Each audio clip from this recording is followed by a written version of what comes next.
Have you ever thought that being isolated can lead you to death and being too social can actually protect your life? Yes, it sounds funny, but I'm going to tell you about it in the rule number 18 of the book. And rule number 18 states that do not build fortresses around yourself in order to protect yourself. Isolation is dangerous. The world is very dangerous and enemies are everywhere. Everyone wants to protect themselves. But in order to protect yourself, you should not be building fortresses around yourself, because it looks like that isolation protects you, but it exposes you more than it protects you, and it takes more than it gives.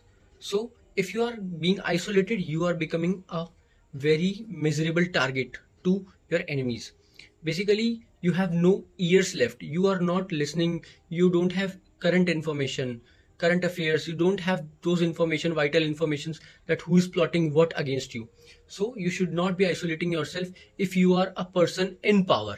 This is the law for the people in power. Okay, so I'm going to tell you a law where a king did not follow this, and it led to death.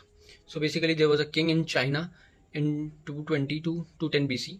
His name was Huang Ti, and he was the mightiest man of his time. His empire was even greater, even the greatest than the Alexander the Great.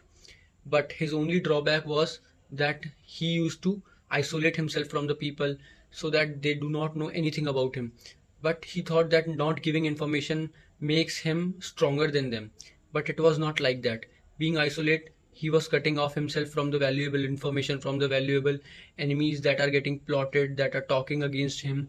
And that was all happening. Even though he was very strong, he defeated and he conquered all the kingdoms around him, and he made them united kingdom named China.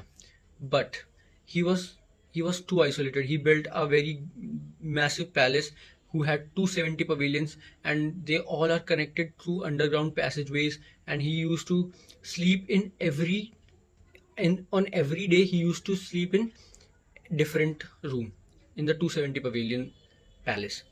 And whenever someone tried to peek in to get the information about him, he was beheaded.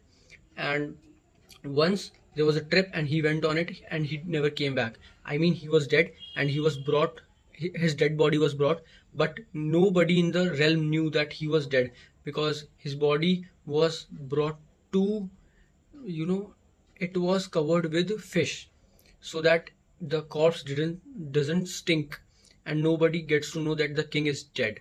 Everyone saw that king is coming back to home, but no one knew that in the in the in the bogie, it was not king, it was his corpses. So I'm just telling you that